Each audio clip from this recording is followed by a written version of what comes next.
Hi everyone, I'm Andy Reid, MBE. It's great to be here today at Latus Group, delivering my presentation to yourselves. So I normally start off just by asking you who's had a bad day at work today. Just a quick show of hands, but obviously I can't see you. But obviously, you just ask that question anyway. So I'm going to tell you today about my bad day at work, but how, with hard work and determination, I've turned that bad day at work probably into the best day of my life. So when I was about 12 or 13 years old, I used to go round to my grandparents' house on a Sunday for Sunday dinner, as you do. And under the stairs at my grandparents' house was a little cupboard. And in that cupboard was hats and handbags and fur coats and things like that. And my sisters used to go in there, get my grandma's fur coat and a handbag and do whatever girls do when they're dressing up. They're quite annoying, my sisters, to be honest, so I didn't really pay much attention to what they were doing. But I used to go in the cupboard under the stairs, get my granddad's old army jacket, his old army scarf, run round in the garden pretending to be in the army. Then I'd come inside, sit down with my grandfather, watch the wrestling, Giant Haystacks and Big Daddy, if ever can remember that. And then listen to my grandfather tell me all these amazing stories of when he was in the army. And I thought, when I grow up and become a big boy, I'm going to follow my grandfather's footsteps and I'm going to join the armed forces as well. So during my time at school, I thought I'm going to join the army. So to do that, you need to be super fit. So being from St Helens, the best rugby league team in the world, well, it's not correct at the moment. We're not doing too great at the moment. But I played a lot of rugby league, did a lot of cross-country running, anything at all really to keep myself super fit so I could achieve that goal of joining the army. Maths and English, I struggled with at school, to be honest. I didn't know back then, but I know now. I've got dyslexia. So when I was at school, I remember the old chalkboard at school of the lesson wrote on there. I'd be copying off there, sometimes word for word, sometimes letter for letter, and then the teacher would move the board, so I'd start copying again, then they'd move the board again, and I think, oh, what's the point in this? So then I'd start messing about, maybe being a little bit disruptive in the class. So it was no surprise that in the third year at school, they asked me to leave, which looks better on your CV than being expelled. So I weren't too concerned about that. I went to a different school and again just concentrated on keeping myself super fit so I could achieve that goal of joining the army. So I left school at 16, went down to the Army Careers Office in St Helens. It's in the same place as the tax office, so I was trying to avoid it nowadays, but then I was right keen to get down there. So I went down, knocked on the door, big guy comes to the door, had a big red sash on his chest, a couple of stripes on his arm. I said, all right mate, I said, I want to join the army. He said, right, well, first of all, don't call me mate ever again. I said, I'm a sergeant. He said, okay, sergeant. I said, I'm sorry about that. I said, I want to join the army. He said, right, what regiment do you want to join? I said, I've not really thought about it, to be honest. I said, what regiment are you in? He said, I'm the Queen's Lancashire Regiment, infantry. I said, well, that sounds all right. I said, I'll join them. He said, right, well, come inside then. He said, we've got to do a couple of tests. First of all, a quick test of the computer, then a quick health check. So I tested the computer. I was a bit nervous about, having not done very well at school, but I sat down, the test come on, multiple choice, oh, happy days, yes, ABC, ABCD, somehow I got through the test. Then he said, right, come for me now, I'm going to do the medical. So first of all, he took my height. So at the time then, I was about 5'11". I'm about 5'8" now, maybe a little bit smaller, but I'll get cheaper pants, so it's not all bad news really. Then he said, right, come over here, jump on these scales. So I walked over, pretty confident with myself, stood on the scales, and the sergeant looked down, looks up at me, looked down again. Said, Mr. Reid, you're 9.5 stone. I said, I know, I'm always running around, keep yourself super fit. He said, well, unfortunately, you're underweight for your height, so you're going to have to go away, put some weight on, and then come back to us. So I walked away from the careers office, very angry at myself, very disappointed with myself, having known since I was 10 or 11, I wanted to join the armed forces. Maybe I should have done a bit of research into the height to weight ratio that you need to be. So I walked home, went to see my best friend, as you do in times of trouble. I said, all right, mate. I said, I've not got in the army. I said, I'm underweight for my height. I said, I'm not sure what I'm going to do with myself now. He said, well, Andy, my uncle's in the army. Why don't you give him a ring? You might have some advice or some tips, and I can put a bit of weight on. So I thought that's a good idea. So I phoned his uncle up, told him the situation that I was in. He said, right, Andy, don't worry about it. So this is what you need to do. So get to a day sack or a rucksack. He said, put some bricks in it and go tabbing about. Tabbing is like fast walking. He said, go to the gym, do some weights. I said, all right. He said, but more importantly, he said, phone the careers office in about 3 days' time, book yourself another appointment. I said, all right, yeah. He said, carry on going to the gym, doing some weights, put this day sack on and go for a run round. He said, but then, more importantly, on the morning of the test in 3 weeks' time, drink 9 pints of water. So you be the right weight, go down there, and once you're in the army, you can bulk up. So I thought that's a brilliant idea, that. So I got this day sack, started running around with it with bricks in it, probably smashing my back to pieces, probably not the best idea in the world. Going to the gym, doing weights, didn't know what we're doing with these weights really. But I phoned the careers office, booked myself another test for about 3 weeks' time. Then on the morning of that test, I got 9 pints of water on the kitchen worktop. Now, as we know on Friday night, 9 pints of Madri, or 3 bottles of wine for you ladies, that's quite easy. But 9 pints of water is quite difficult to drink. But I thought, here we go, let's have it. So I started drinking all this water, got it all down my neck. Tests were at 10 o'clock. So I got the bus into town, got down there for cowboy time. You know what cowboy time is? 10 to 10, cowboy time. 10 to 10, all John Wayne films, cowboy time. So I got down there for cowboy time, knocked on the door, sergeant come to the door again, said, oh, Mr. Reid, you've come back. I said, yeah, I've been smashing weights, I'll get in massive. He said, all right. He said, we're running about 15 minutes late. He said, so come inside, have a sit down over there, and we'll call you through in a minute. So I went and sat down, 9 pints of water swishing round inside my belly. I thought, come on, hurry up. Trying to hold it in for as long as I could. I thought, no, if I don't got toilet in a minute, there's going to be an accident, and that won't go down very well at all.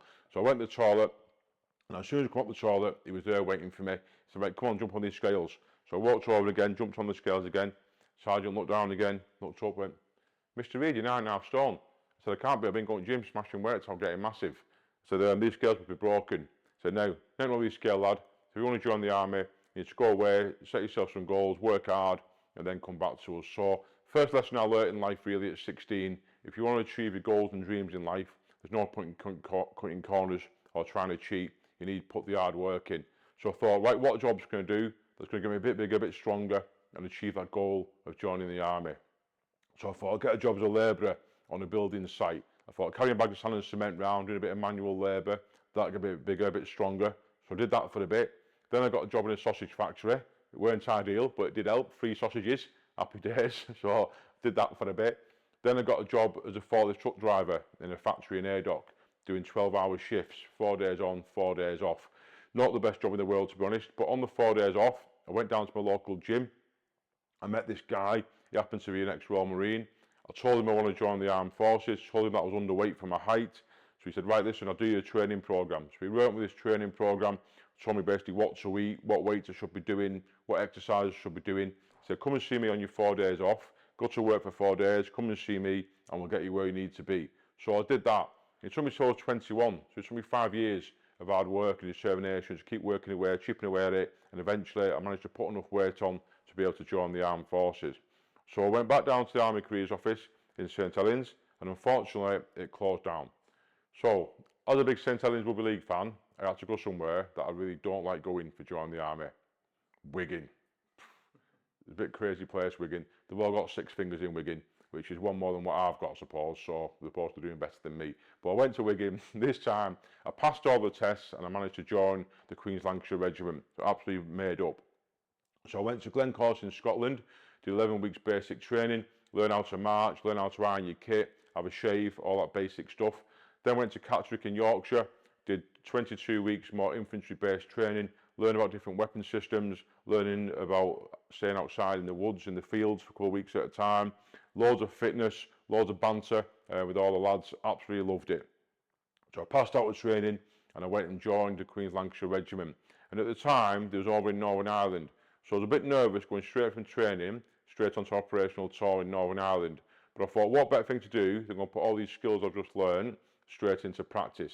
So I went over to Ireland, I'm patrolling around the streets there, stopping people, searching them, getting on the old Wessex helicopter, flying about 8 miles away from camp, patrolling around a rural environment, searching farm buildings and stuff like that. Then as we know, when it starts raining, the RAF stop working. So then we've got to walk 8 miles back to camp again. That's not ideal. And then one day, me and 2 of my mates went into the local town of Roma, do a bit of shopping, buy a new DVD or a new shirt for the weekend, Might have had a cheeky pint while we were down there as well. We've been down there for about an hour or so. We got what we needed, and then we started walking back to camp. We've been walking for about 40 minutes, and all of a sudden, a massive explosion went off. We looked behind us, a big dust cloud over the town of Omagh. Remember 1998? The Omagh bomb went off, killed 29 people in the town centre. So me and my friends ran back to camp, got told to put his uniform on, and then report down to the gymnasium where they're bringing all the casualties into camp to be identified by the families. So I've already been in the army about 18 months to that stage, but straight into harsh reality of what can happen during your time in the armed forces. But I thought, well, it took me 5 years hard work to get into the armed forces. These things are going to happen during my time in the army. So I'm going to put that behind me, carry on working hard, try and get promoted and work my way up the chain of command. So we then moved from Ireland back to the UK, back to Catterick. I did a course to get promoted to Lance Corporal. I passed that course. I then went to Canada, spent 6 weeks in Canada. Absolutely loved it over there in Canada, amazing place. Come back from Canada and I read the notice board one day and it said wanted a Lance Corporal Warrior Commander with the Duke of Wellington's regiment in Osnabrück in Germany. So I thought, I'm not joining the army to be stationed in Catterick, an hour and a half away from where I live. I've joined the army to travel the world, have a bit of an adventure. Also, in Germany at the time, there was still the Deutschmark. It was about 30p a pint for happy days. I'm going to Germany. So I went to Germany on a 2-year posting and ended up spending 5 years living in Germany. So I got attached to the Duke of Wellington's regiment. They're obviously from Yorkshire. I'm from Lancashire. So a little bit of banter went on there, as you can imagine. As we know in Yorkshire, everyone's tight as cramp. Obviously, when it's my round, I get the ale in, being from Lancashire. But we're all from up north, and we all have a bit of banter with each other. So while I was in Germany, I went to Kosovo in 2001 on a peacekeeping tour. 2002, remember the 5 strikes that happened in 2002? So I got sent to Barnsley, right, as a Green Goddess Fire Commander in Barnsley. Right, to be honest, Barnsley needs setting on fire. Right, it's an absolute dump. No, honestly, it's not too bad, not too bad of a place. But I got sent there. We got called out one day. Someone had set the kitchen on fire, left a passage under the grill, set the kitchen on fire. So we got called out, went and put his kitchen out, told him to behave himself. On his way back to the TA centre where we were staying, we drove past the fire station, and there were the firemen on strike with an oil drum on fire. I thought, surely they should know better than that. So I stopped my fire engine, ran over, put the fire out, told them they should know better than that, got back on my fire engine and drove off. I thought it was really funny. My mates thought it was really funny. The Sergeant Major did not think that was very funny. I had to spend another 3 weeks in Barnsley, so that weren't ideal. Then we moved back to Germany. In 2003, I went to Iraq on the invasion of Iraq. So we were in Germany. We got 4 days notice, pack your kit boys, we're going to Iraq. So we flew over to Kuwait. On the day the invasion started, we crossed the border into Iraq, set up a prisoner of war handling camp. Then these big massive water tankers turned up and we had a queue about 3 or 4 miles long, people queuing up just trying to get some fresh water.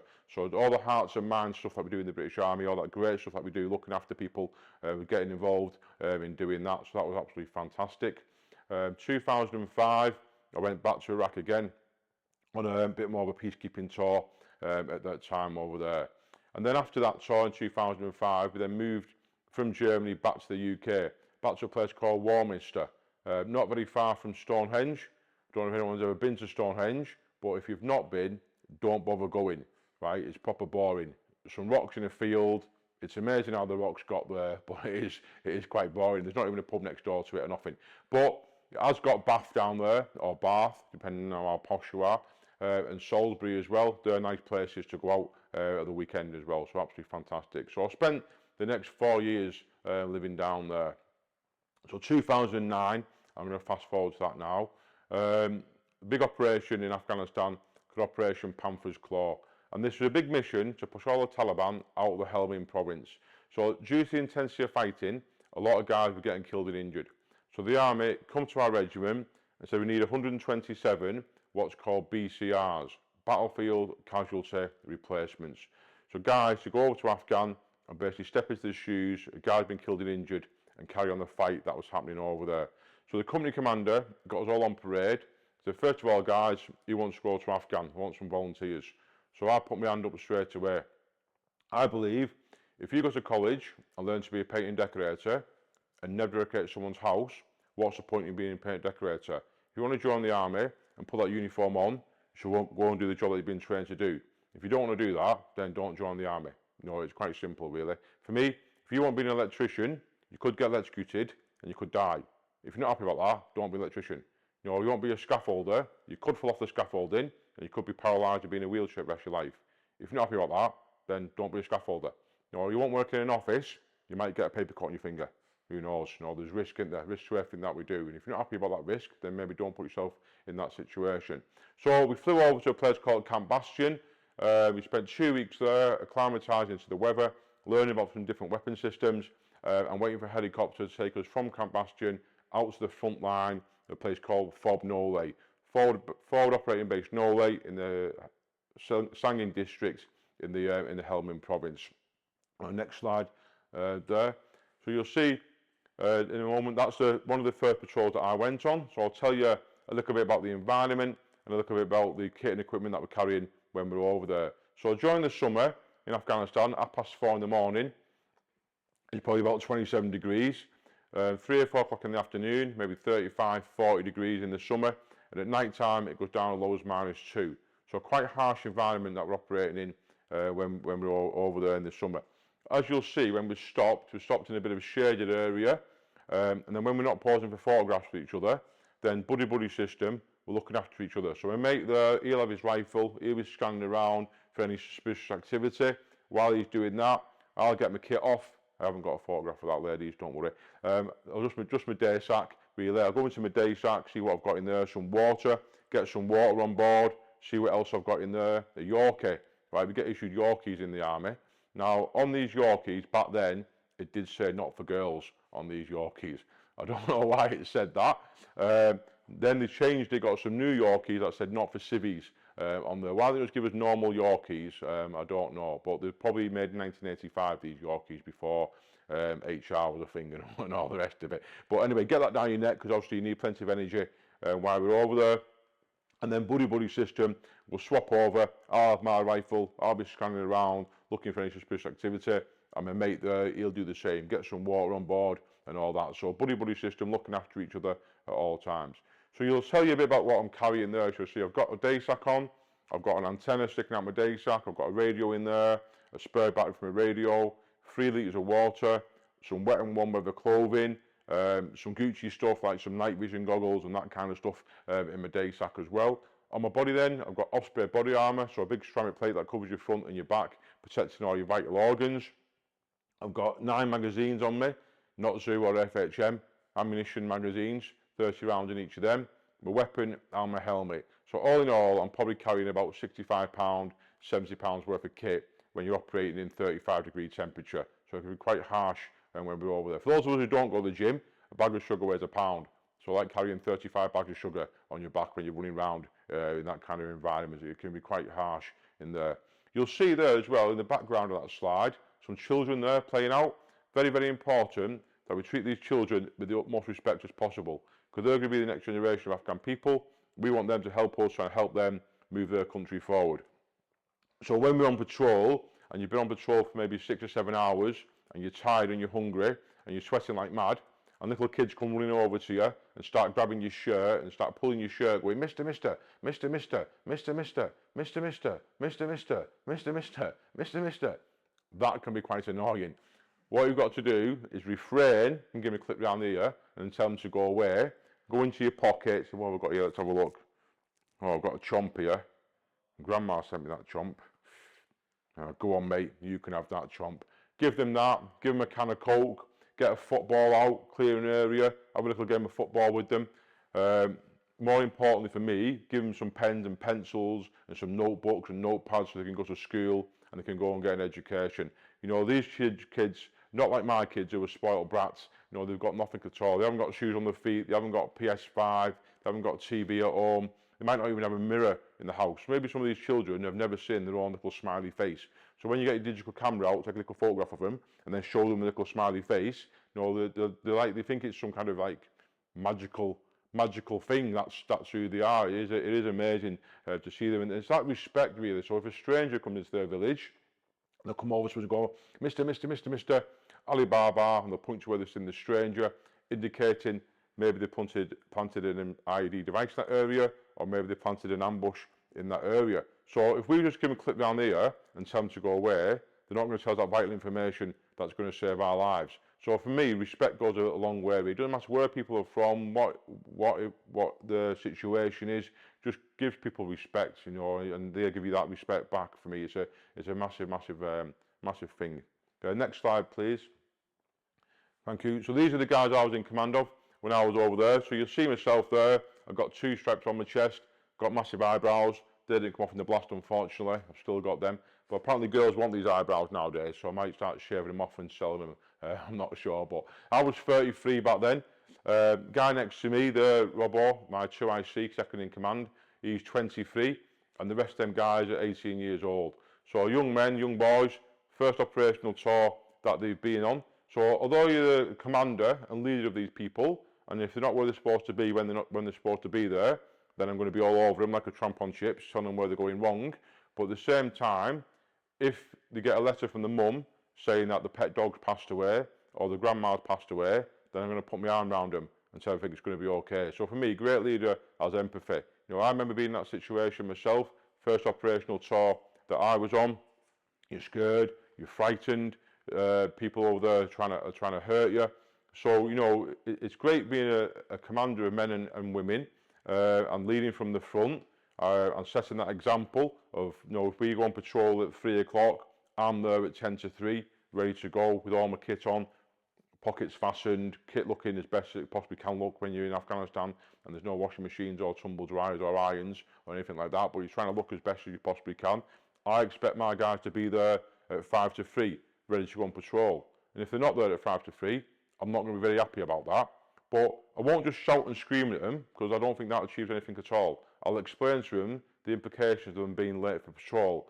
So you're now late for patrol, which we were supposed to leave at 3 o'clock. We're now going to leave late, which means for the last maybe 10 minutes of our patrol, maybe we won't have any air support because the helicopter's gone somewhere else because someone else is going on patrol or something like that. But just shouting and screaming at people doesn't really achieve anything. I think educating people and telling them what the reasons why we're doing what we're doing and that kind of thing, you know, makes them aware of what the implications are and maybe why they shouldn't be doing it again. But yeah, they're all great guys.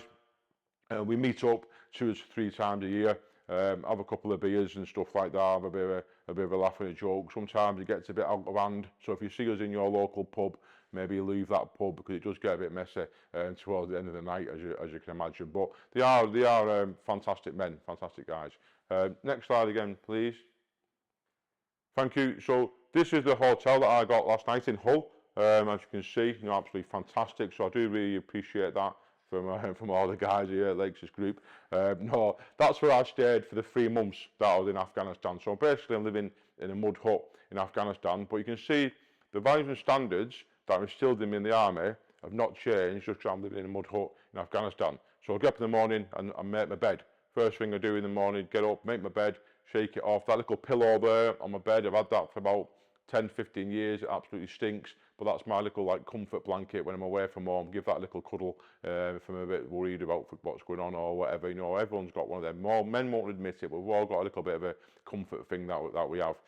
So that was mine. So you can see my bed's made on the shelf there. Weapon, body armor, helmet, neat and tidy on the shelf there, good to go. End of the bed there, my day sack, good to go.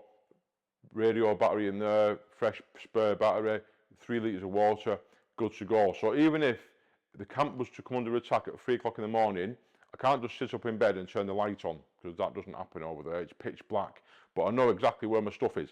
Body armour, weapon, helmet on the shelf there, good to go. So I'm not trying to find it on the floor, scratching around, and at the same time that's happening, the camp is becoming under attack. So, you know, it's all about prioritising what needs to be done. So when I come off patrol, even if I've been on patrol for 10 hours, and I'm tired and I'm hungry, and I'm sweating like mad, the first thing I'll do is get my weapon, strip it down into about 27 separate pieces, clean it, re-oil it, reassemble it, put it back on the shelf there, good to go with body armour and my helmet. I'll go into my day sack, I'll take the radio out of there, put a fresh battery on there, fresh spare battery in there, replenish my water, put a new Yorkie in there as well for the next patrol.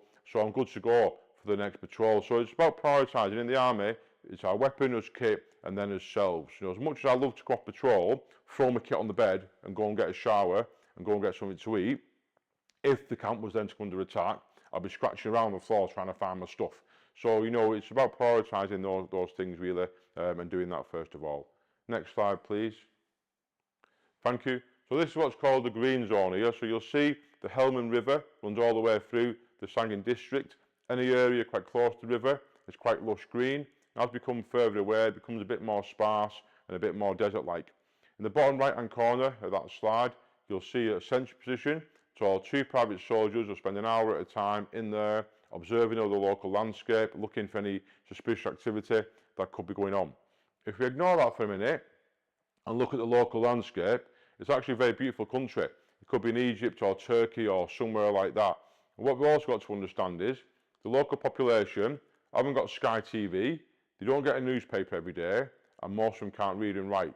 So they don't really know what's going on in the bigger picture of the world. All they want to do is exactly the same as every person listening to this webinar. Work really hard and provide food and shelter for us family. That's all we want to do, don't we? The basics of life are what we want to do. And that's all these people want to do as well. So when we're on patrol, they'll invite us into their courtyard, let us sit in the shade, give us some fresh water from the well, give us some fresh bread that they've made that day. They are absolutely fantastic people. And obviously by doing that, they're also putting themselves in quite a compromising situation, because if Mr. Taliban and his mates see them inviting us into their courtyard, he's not going to be very, very happy about that. But at the same time, the local farmers and people know that we're there trying to protect them and do the best we can for possibly them when we were over there at that time. So I'm going to move forward now to the 13th of October 2009.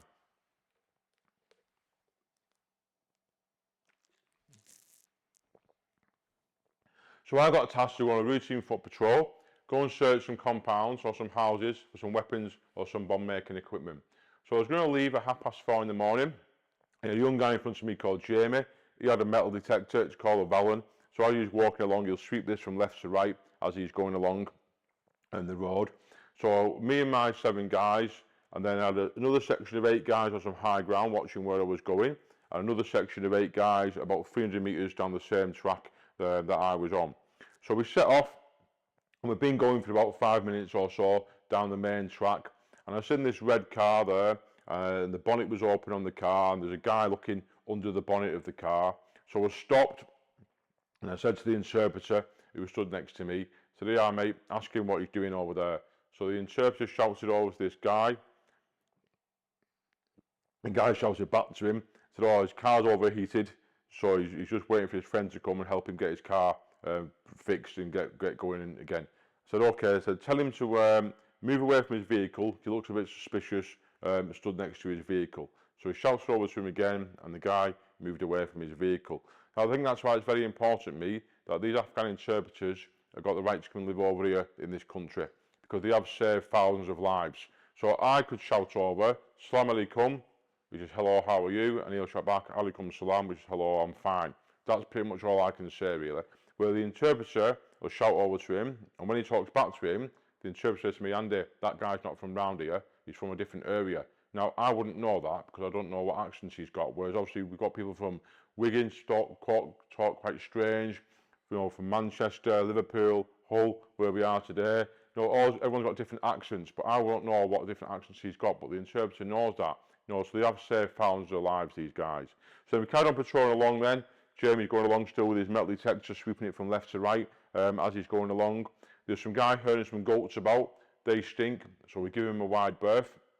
And then we got to the top of this road, and there's Jamie stopped. Said, "Andy, there's some barbed wire here, pal. We're going to have to go a different direction." So, "Okay, Jamie, don't worry. Take a knee, mate. Look out to your front." So Jamie takes the knee down there, looks across the right-hand side, and there's 3 tracks leading down towards this village. 2 of the tracks had no markings on whatsoever. And the 3rd track has some footprints on it, some cattle markings, and some motorbike tracks as well. So I'm looking around what's going on. I got on the radio, told them that I'd gone firm. So I'm looking about my different options that I've got available to myself. I looked at my watch. It weren't a Rolex then. It was a G10 for men. Arm issued watch. It was on that arm. It still works. I've still got it. And it was 4 to 5 in the morning. So I know the local people go to prayers at 5 in the morning. So 10 to 5, quarter to 5, people generally start walking about. At night time, It gets quite windy, and the tracks generally get blown over by the fresh sand as well. So I looked at this track, it had the footprints on it and cattle markings and motorbike tracks as well. The other tracks had no markings on whatsoever, like I said. So I thought that track must have been used in the last 10-15 minutes or so. So I thought, right, we're going to set off down that third track there, pal. So I said, right, Jamie, let's go, mate. We're going to go down that track there, mate. I turned round, said to the boys, right, get your kit on, guys, let's go, follow me. Got on the radio, told them that I was moving off as well.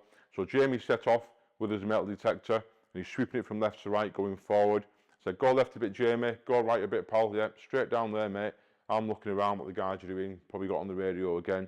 I probably went about 3 or 4 metres forward, and then I stepped on the ID device. Next slide, please.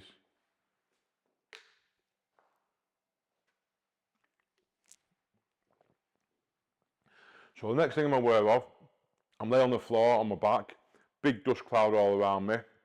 I couldn't hear anything. It was quite strange. There weren't any pain at the time. I felt like some numbness throughout my body. You know when you bang your funny bone and it's not very funny, kind of felt like that all the way through my body. But I knew something violent had happened to me. So I looked down. I couldn't see my legs at that stage. So straight away I started thinking self-help. I need some morphine, I need some tourniquets. They're in my right hand pouch here. So I looked across this arm and it was twisted behind my back. I looked across this hand and that finger was hanging off. So I made a fist, kept hold of that finger. So I knew then I couldn't help myself. So I started shouting as loud as I possibly could for the medic. It was quite surreal because I knew I was shouting really loud, but I couldn't hear myself shouting. But luckily, Jamie got blown forward in the blast, took some shrapnel to his back and his behind. He started crawling back towards me, started putting some tourniquets on my limbs, started giving me some morphine. One of the guys come back from the other section. I could see him speaking to me, but I couldn't hear a word that he was saying. But I knew the guys were there then. I knew the guys would do the job that they're trained to do. So I kind of closed my eyes and drifted in and out of consciousness. So then they decided that rather than bring a helicopter into my location, due to the downward pressure they cause when they land, and the other devices could have gone off, up until the point that I got injured, we knew that route was clear because we just walked up until that point. So they brought a vehicle up to my location, put me on the back of a stretcher, and put me on the vehicle, took me back to the main camp there, with a doctor there, tidied all my wounds up as best he possibly could, and then they called in for a helicopter.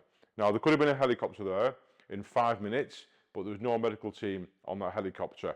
Or they had to wait 10 minutes for helicopter with a full medical team on. Now, there's a thing in Afghan called the golden hour. So from the point of getting injured to get back to Camp Bastion, you've got an hour or you're going to die. That's pretty much the situation that's going on. So they had to wait 10 minutes for helicopter. So it was a 45-minute flight. So obviously time was of the essence really. So when you're panicking about month end, don't worry about it too much. You can let that slip by a couple of days, you'll be all right. But they got me on the helicopter, got me back to Camp Bastion.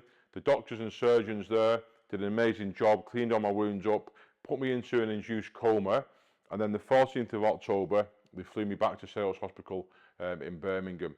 Now, on that aeroplane, it's about a 23-hour flight, and on that aeroplane, their remit is that there's not even 1% deterioration in your health on that flight. So there's doctors, nurses, surgeons constantly at your bedside, making sure you're in the best possible position and best place you can be to get back to the UK and carry on with your journey. And I think it's very important for us all to remember all these small cogs in the machine that help us perform at the best that we possibly can. So all these people what like put paper in the photocopier machine, the people who clean the toilets, the people that bring the buffet round that you're having for your conference that afternoon, all the people that do all these little things that sometimes go very much unnoticed, but that make us perform the best we possibly can. You know, I think for me it's great to say thank you to these people. So, you know, I like going back to the NHS, I go back to hospitals now and do talks to nurses about the journey that I've been on to say thank you. Thank you for waking me up at 3 o'clock in the morning, taking my observations. I didn't appreciate it at the time, but now I do, because I'm here alive and kicking and I'm out and about. And I think it's just great to say thank you to these people who help us to perform and go on this journey that we're on. But they got me back to Sales Hospital in Birmingham. I spent 3 days in a coma. They said my vital statistics were quite strong, so they brought me out of the coma. I remember waking up for the first time in a very dimly lit room. There's crisp white sheets on the bed, and there's some people standing over the bed. I didn't know who these people were, so I started shouting and screaming at these people. Probably thought I was still in Afghanistan. So the doctor come rushing over, started calming me down, started explaining to me where I was. And as I began to focus, I seen who these people were. So my mum and dad was there, My stepmum was there. That's why I was probably screaming, no doubt. And then my girlfriend was there on the other side of the bed. And then the doctor started explaining to me what had happened. He said, Andy, you lost your right leg below the knee, you lost your left leg above the knee, and your right arm above the elbow. This was like over like an hour's period. He was explaining to me gradually what had happened. And I lay there, and after he'd explained everything, and I let it settle into my mind, I thought, I'm surviving, not a victim. I thought, I'm still here. And unfortunately, Sergeant Valentine passed away on a patrol that I was on. A guy called Fusilier Bush, I sent him forward to help. Sergeant Valentine, unfortunately, he stepped on an IED and he passed away as well. And 7 of the guys from my regiment passed away on that tour. So I thought, I'm still here. So I'm going to start setting myself some goals and I'm going to start moving myself forward. So they moved me up to the main ward. Next slide there, please. You can see where I am now. So when I was in Afghanistan, I've been writing to my cousin Carl. Me and Carl are like brothers really, more than cousins really. I've been writing to him. I said, Carl, I met this girl called Claire. I said, it's absolutely amazing. I said, when I come back from Afghan, I'm going to ask her to marry me. So I lay there in the hospital bed and I thought, there's no reason why it has to change. No reason why I still can't walk down the aisle with Claire. So I put up there the ultimate goal that I wanted to achieve. But as soon as I set myself that goal, it became quite daunting, quite a lot of weight on my shoulders, thinking, no, I can't even scratch my own forehead, never mind anything else at the moment. How am I going to be able to achieve that, walking down the aisle with Claire? But I've put it there as the ultimate goal that I wanted to do. And then the next day, one of my mates come to see me. He said, Andy, in July 2010, the Duke of Wellington's going to come to camp, going to get your Operational Service Medal off the Duke of Wellington. All the mums and dads and wives and girls and boys and girls are going to be there that day. It's going to be an absolutely amazing day. He said, but also, the regiment's going back to Afghan in October 2010. So I thought, if I can stand that day on my wheelchair, get my Operational Service Medal off the Duke of Wellington, maybe march off the parade ground, then all the mums and dads and wives and girls and boys and girls will know if their son and daughter get injured, with hard work and determination, they can move their lives forward. So I set that as the middle-term goal that I wanted to achieve. And then later on that afternoon, the doctor come walking round. I remember he had a big white coat on, a clipboard, that thing round his neck, it's called a stethoscope or something like that. I've never actually seen a doctor use one of them. I think they just think they're really cool walking around with it, around the neck, as if they're busy or something. And he got to the end of my bed. I said, all right, Court Reid, how are you doing? I said, I'm not bad, sir, I'm all right. I said, just a quick question, sir. Just wondering, when can I go home for a weekend? And he said, what are you on about? I said, I want to go home for a weekend, spend some time with my family. He said, well, suppose when you can get off your bed, onto your wheelchair, out your wheelchair onto the floor, in case you fall out of it, and then climb back in your wheelchair again. He said, we'll let you go home for a weekend. He said, how about that? I said, brilliant. So I'll go home on Friday. And he walked away shaking his head, and I thought, don't doubt me, pal. So I'm from up north, I'm double hard, right?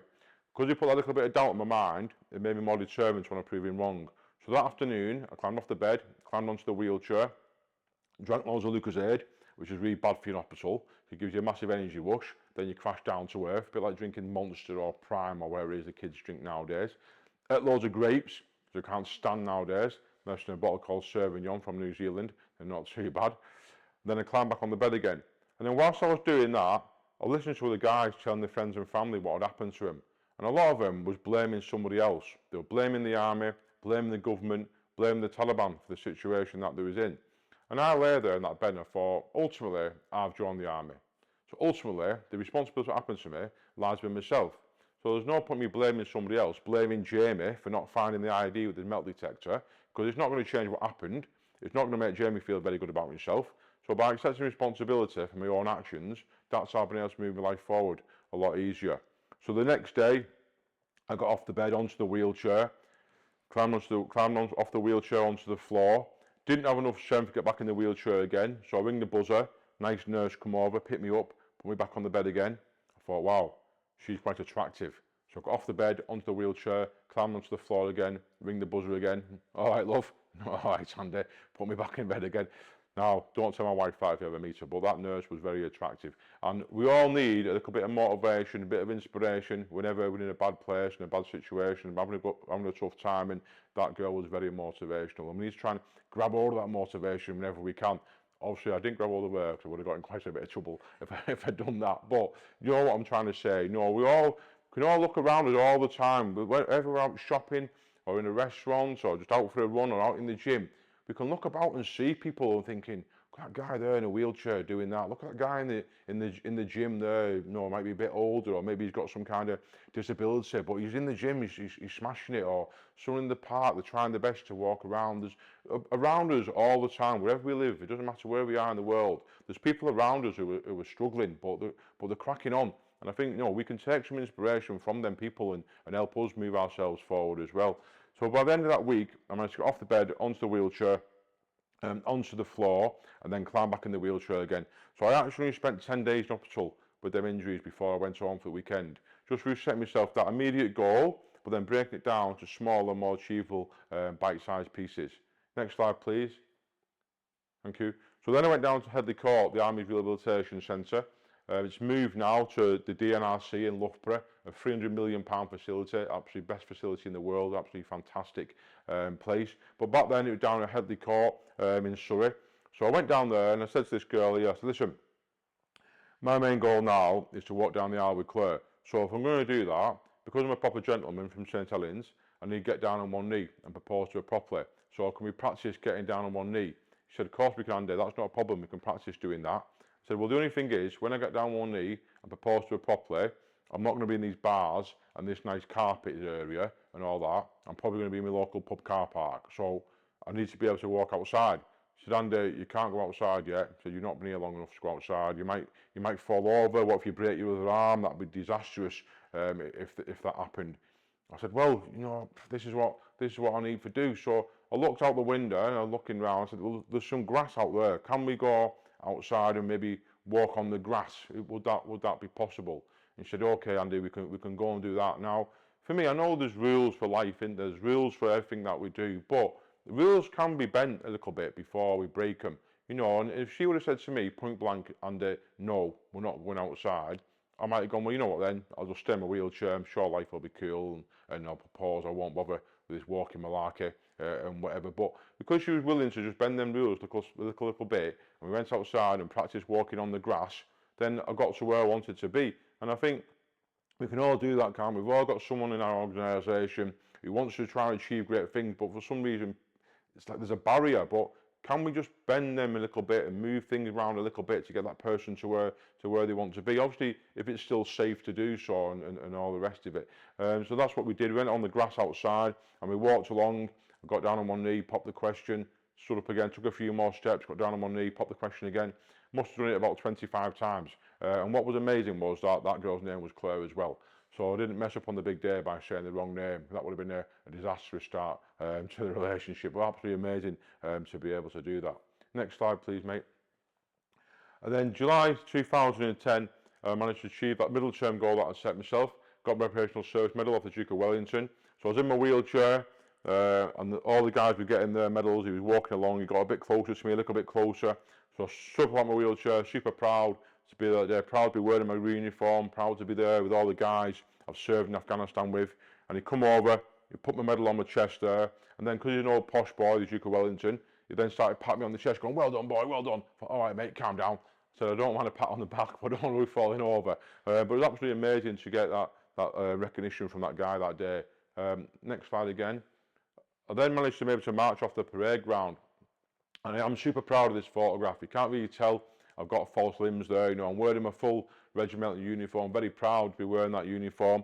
Robbo there, my 2IC from Afghanistan, second in command. He's got my wheelchair there just in case I need it. I did need it that night after being at NAFE with all lads drinking beer. They have invented walking legs and running legs. They've not invented drinking legs yet. So anyone who wants to do that, that'll be much appreciated. But buddy system again. Looking after each other, you know, and for me now, all I try to be now every day is the best version of myself that I can possibly be. Not the best version of my favourite St Helens player, or best version of like my favourite football player or UFC star or Hollywood actor. Just try to be the best version of myself that I can be every single day. And I do that just by doing some small things, obviously some maybe extreme things as well sometimes, but sometimes just some small gestures. Like in the morning when I'm taking my kids to school and I'm on the school run and I see a car at a junction and you can see her waiting, she's looking both ways, the guy, and they're trying to get out the junction, just flash them out the junction. It adds about 30 seconds to your journey. That person could be going for a job interview, and if they're late, they're not going to get the job, maybe they're not paying this month's rent or this month's mortgage. Maybe they're going to see an elderly or ill relative in hospital and they don't get there on time. Worst case scenario, that person could pass away and they've not seen them. Just for the sake of you, adding 30 seconds to your journey by flashing someone out of a junction. When I go shopping, I go to Aldi. I know some guys here probably go to Waitrose or whatever for their monthly shop. But, the person there on the till with the name on, Sarah, Sandra, Brian, Barry, whatever it is, just say thank you to them. Thank you for that service today. Watch them smile. Watch their faces light up. People in a restaurant who serve you that day, not just say, oh, thank you very much, that was outstanding today. If it weren't outstanding, obviously say that it weren't outstanding, but if it was half-decent service, just say thank you, because who knows what's going on behind closed doors at home for them there, just give them that little bit of recognition, a little bit of a smile, and it's happy days, I do take it to the extreme sometimes. A couple of months ago, I was driving from up the M6 near Charlotte Richard. I was going up towards the Lake District to Balmain-Furnace to do a talk up there, and I seen this guy hitchhiking at the service station, and it was raining, and it was wet, and it was cold, and I thought, you know what, I'm going to give this guy a lift. I thought, why not? It just felt like the right thing to do at that time, and obviously I'm quite vulnerable. I can't really run after him if he wants to mug me, or I can't run away from him, or anything like that. So I cleared the car, put my phone to one side and my wallet and stuff like that. I asked him where he was going. He said he's going to T-Bay Services. I said, you do know that's the most expensive service station in the world? He said, yeah, that's where I want to be. So, okay, sound. Get in the car, and we're driving up the M6 there, and we're chatting away to each other. And he tells me that his wife passed away, and every year he does this charity walk, and he got halfway around his walk, and he'd been mugged by someone. They took his passport, took his wallet and his walking shoes and all this stuff off him. Now he's trying to get to Lake District so he can earn a bit of money to get some paperwork and get himself back home again. And he's telling me this story, and I'm thinking, quite elaborate, this story, seems a bit elaborate, but I thought, I've never heard of a professional hitchhiker. I've heard of professional beggars, but I've never heard of someone who hitchhikes around the country trying to get a few quid off people. So I thought, well, be honest, I don't care if he's making this story up or not. If this guy's in such a desperate situation that he's got to stand in the rain for 3 hours hitchhiking to another part of the country to get himself 30 or 40 quid or a tenner or whatever, I thought he must be in a pretty bad place, this guy. So I'm in a position where I can help him out. So we got to T-Bay Services. I give the guy 50 quid. I said, mate, listen, just get yourself back home again. And I drove off. And whether it was the right thing to do or not, maybe he went and spent it on alcohol or drugs or whatever, but that's up to him, isn't it? But at that time, for me, it just felt like the right thing to do. And I think if something feels like the right thing to do, it probably is the right thing to do. And I think if we can try and do that for help other people, then that's what we should probably try to do. Now, I also ask for help quite a lot, as you can imagine. This is quite a tough gig, having one arm, the little things that I can't do, little things that frustrate me. So I ask for help. I ask for help of random people at least 10, 15 times a day. So like driving here yesterday, I was a bit thirsty in the car, so I pulled into the service station, bought myself a bottle of water. I can't actually open a bottle of water without biting it open. Now, I can't afford to go to Turkey and get new teeth, so I'm not going to do that. So I'll just say to the attendant there, do me a favour, mate, open that water for me. Oh, yeah, okay. They'll open the water for you, put the cap back on loose, get to my car, then I can have a little drink of water as I'm driving along. So it's all good asking for help, isn't it? It's okay to ask for help if you're in a bad situation, whether it be anxiety, depression, bereavement, drug, alcohol, gambling problem. Ask someone for help you get over that situation. Like I say, I've got a little girl now, Scarlett. She's only 7. So if I'm on daddy daycare in the morning, trying to fasten the top button on a blouse in the morning without pinching that skin on her neck, that can be quite hard work. Trying to put her hair in a ponytail, that can be quite hard work as well. I have watched that YouTube video, and I did try it, where you get Henry Hoover, and you put the bobble on the Hoover, and you hoover the hair up, and then you slide the bobble over the hair. I did try that once. She went mental. The dog was trying to bite the Hoover. It was all going off. It went mad. So what I do now is I get a little tie, I get a bobble and a brush, take it to school with me in the morning, get to the school playground, look around for the most attractive school mum that I can find. No, I don't. Anybody will do, really, to be honest. And go over, say, do me a favour, put her hair in a bubble. Oh yeah, no dramas, Andy. And they'll do that. Asking for help and support. There's nothing wrong with that at all. Next slide, please. September 2011 then achieved the ultimate goal that I set myself walking down the aisle with Claire. Absolutely amazing to be able to do that. And like I said, this is quite a tough gig. So Claire's there sometimes, feels the brunt of that anger and that frustration that I get. I do get upset sometimes. I do get frustrated with some things that I can't do, and that's just human nature. That's okay. It's okay to get upset. It's okay to get angry. It's okay to get frustrated when you can't do things. But what you need to do is ask someone for help and support around that. I will try, because I'm quite stubborn, 5 or 6 times to do something myself. And then when I realise that I can't do it, I'm getting frustrated and I'm getting a bit angry, then I'll say, do me a favour, give me a hand with this, Claire. And she'll be like, yeah, okay, no problem. But she knows to watch me try and struggle as well. She doesn't just jump in straight away and do things for me, because that can be quite a bad thing to do as well, because then you're not going to learn to do it yourself. So it's okay to struggle. It's okay to can't quite do that, and then have a minute, 2 deep breaths, like, let's try again. Can I do it again? Like maybe trying to fasten the zip on your jacket, trying to get the thing there, trying to fasten it up, and it's windy. Like, oh, have a minute, try again. No, right, Claire, step in, and then Claire will do it for me. But it's okay to have that little bit of struggle, because that's where we learn. That's where we learn how we can push ourselves. We learn how resilient we can become by finding that struggle and doing those things. So absolutely amazing to be able to have that there with Claire. Next slide, please, mate. Thank you. So then things got a bit crazy. Started doing some things for charity, jumping out of aeroplanes and stuff like that. So before I got injured, I'd done a couple of what's called static line jumps, where you go up in an airplane, after 10,000 feet, you jump out the airplane. After a second, parachute opens, you get a massive wedgie, and then you float down to earth, really. Not very exciting. Tandem jump, you jump out the airplane about 14,000 feet, you float down to earth for about 45 seconds, about 125 miles an hour. Absolutely amazing. Then the parachute opens, and then it becomes quite surreal for anyone who's done one. It's like deadly silence, and you're just floating down, back down to earth. Absolutely amazing adrenaline rush. It's a very safe sport. If anyone wants to do this for charity, the most dangerous part of that sport is if that guy you're strapped to gets excited. That can be quite dangerous. It's just something that you've got to be aware of if you're going to be doing that. Go on, next slide, please, mate. Then I started doing some other things, a St. Helens 10k run. But again, I didn't just wake up one day and do a 10k run. I decided the first year I'll just do 2k, then next year I'll do 4, 6, 8, and build myself up until I manage to complete the 10k run. Because that's what it's all about for me, set myself these immediate, middle term and long term goals to get to where I want to be. If I just decided one day to do a 10k run, I wouldn't have achieved that. It would be impossible. So by doing your training for it, that's what you need to do. So I've done all this training, and I got to the year of the 8k run, and I've done loads of training ready for it. It's for Steve Prescott Foundation, great guy, Steve Prescott. Everyone knows Rugby League will know Steve Prescott and the great work that he did. And it was about two or 3 weeks before the run, the MOD phoned me up as well, the Ministry of Defence phoned me up and said, Andy, we've got this new operation, pioneering operation. There's only 22 people in the UK at that time that had this operation. What we're going to do, we're going to drill a big hole inside your femur, and we're going to put a titanium pin inside your femur.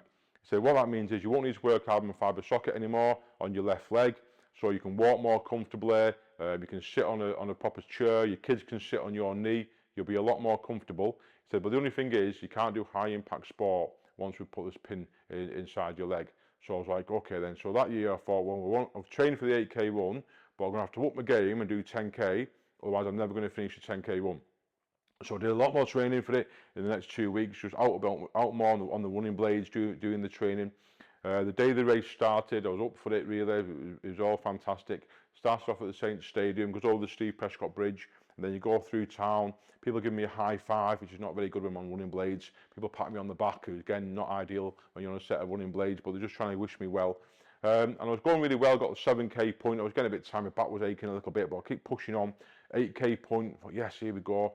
Got to the 9k point, and I could just about see the finish line at the St. Helens Stadium. I got about 700 or 800 metres away from the finish line, and all of a sudden, a St. John's ambulance guy stepped backwards straight into me.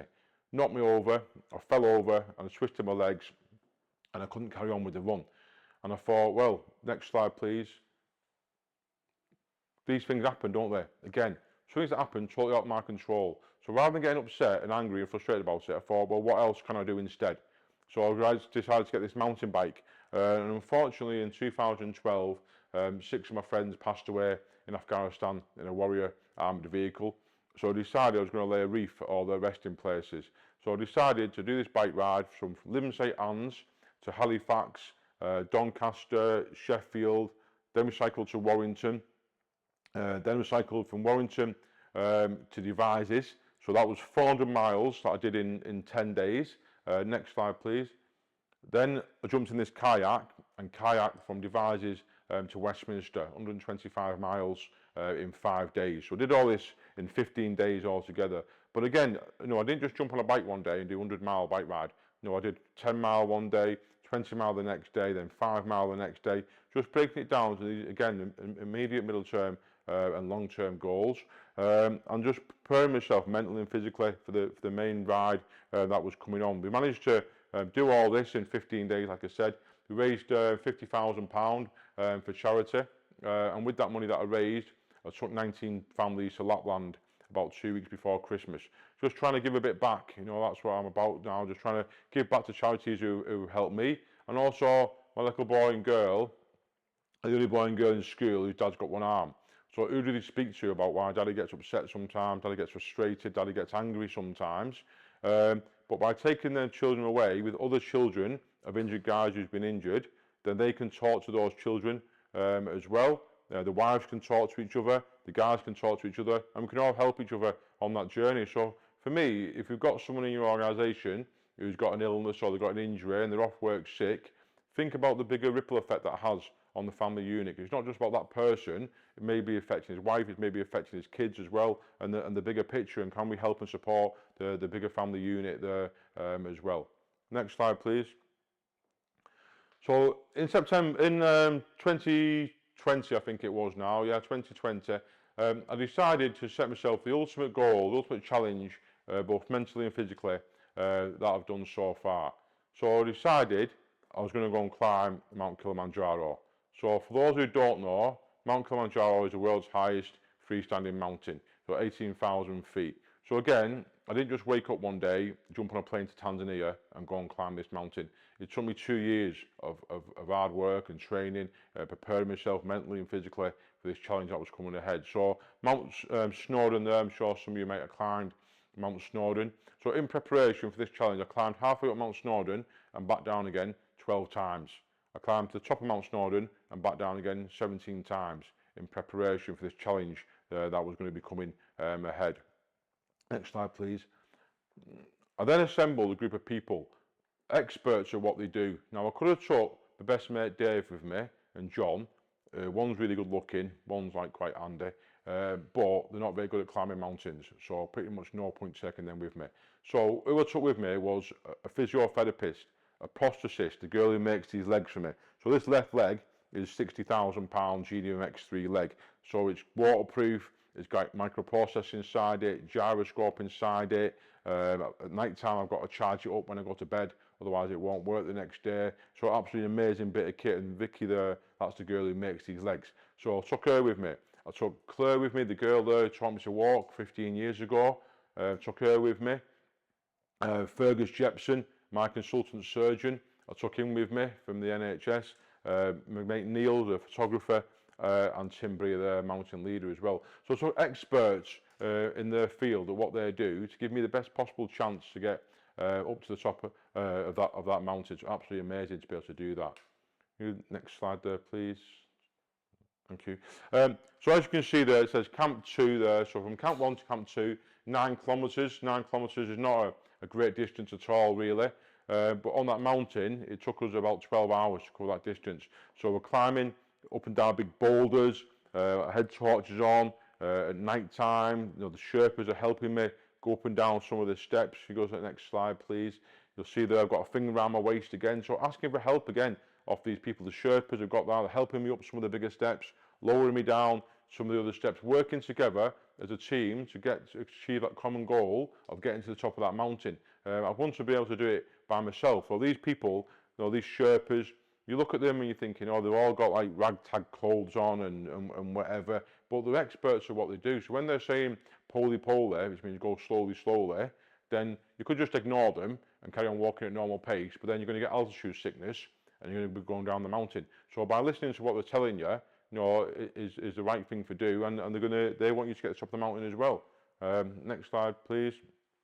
So you'll see there again, Junior there, he's not trying to strangle me. We did become good mates by the end of the trip. But again, the Sherpas there, they've got all the second-hand gear on. But these guys climb that mountain 2 or 3 times a week. And in the organisations that you're in, you might have, say, an MD or a CEO or a senior leader or a team leader. And it's great to look up to them for advice and guidance.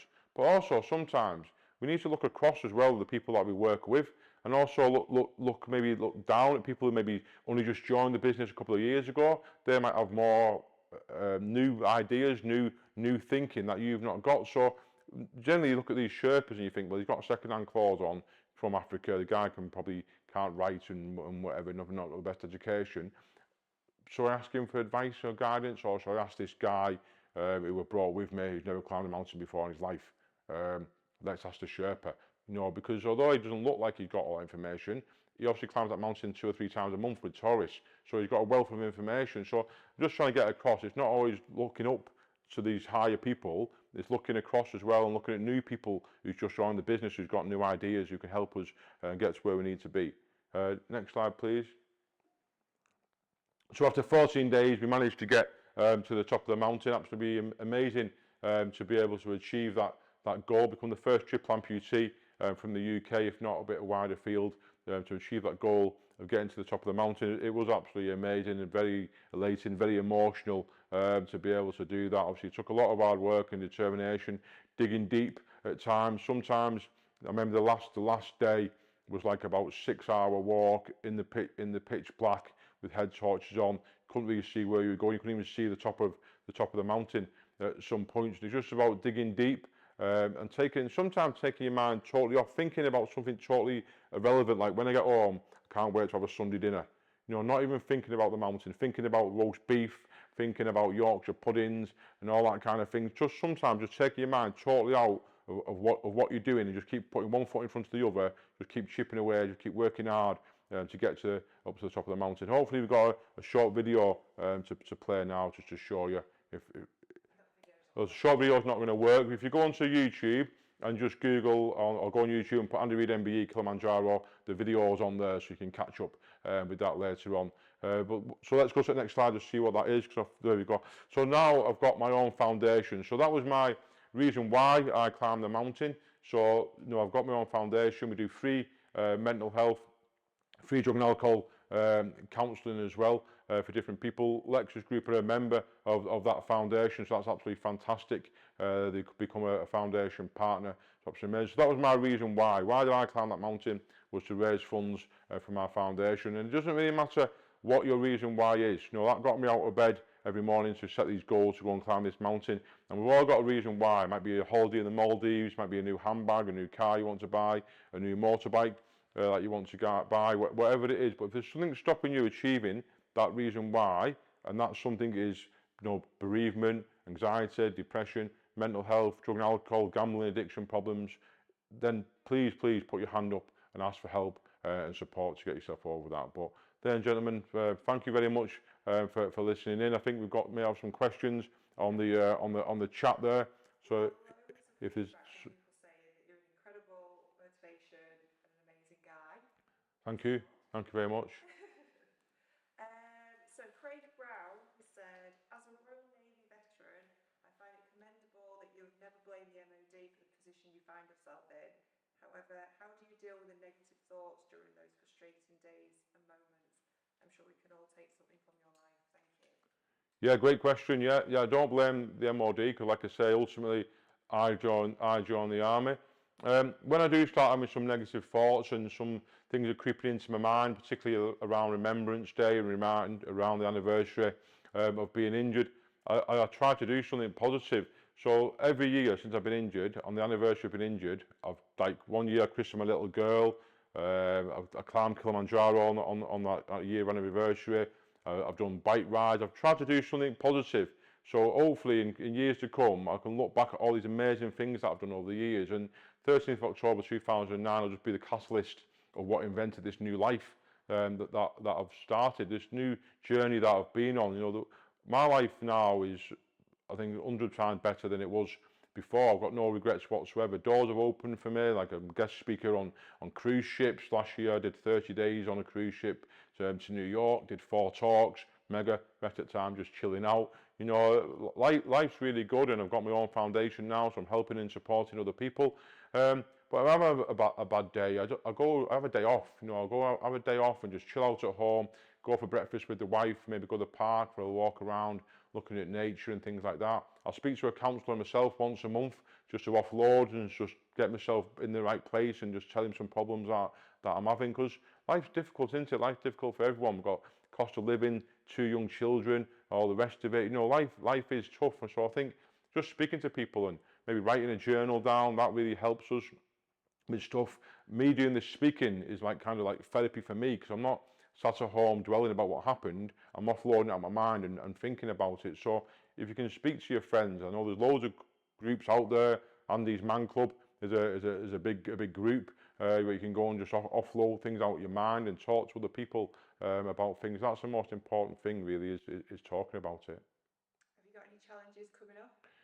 Yeah, people have to ask me about my next challenge. So when I climbed Kilimanjaro, unfortunately, due to the movement I was putting through that pin in my leg, I made the pin loose in my leg. So I had to have an operation in February this year to tighten it up and get it all sorted out. So the surgeon said no more climbing mountains. And they stop climbing mountains. Can't keep having operations on your leg to repair it all the time. So I said, well, what can I do? He said, well, just walk like normal people do. So I said, right, can I? How far can I walk? He said, well, walk as long as you want. I said, right, well, I'm going to do London Marathon next year. So April next year, yeah, I'm going to do a London Marathon. So what's that, 26 mile or something like that? It is. So yeah, so I'll start training for that. October time. It's a bit too warm at the moment still for me to be walking along. I get really hot because I've got no extremities to cool down, where the blood's thinner and your body can cool down. So I've got the same blood in my body, but less places for it to go. So I'm like an oven. I'm like red hot all the time. So I'm going to wait till October when it gets a little bit cooler, and then I'm going to start training for the London Marathon. Lovely. One last question. When people hear your story in 50 years, what do you most want them to take away? Not about war, but about living. Wow, I've never had that question before. Yeah, 50 years. Well, I won't be here in 50 years. I'm 50 years old now. Well, I might be, mightn't I? I might get a letter from the king, mightn't I? I want to take away just a story that with the right mindset and the right people around you, you can overcome absolutely anything at all. It doesn't matter what injury or illness or what you've got going on. I think with the right mindset and by sharing with people and talking about problems with people, then you can absolutely overachieve anything at all. Lovely, great. If you want to sign off. Yes, thank you very much everybody for listening in. If you want to know a bit more about my story, you can go on to Amazon Audible, get my book on there. It's $7.99 called Standing Tall. That'd be absolutely fantastic if you could do that. All the money raised from that goes to my foundation. So thank you very much for listening in, and I hope you enjoy the rest of your day. Thank you.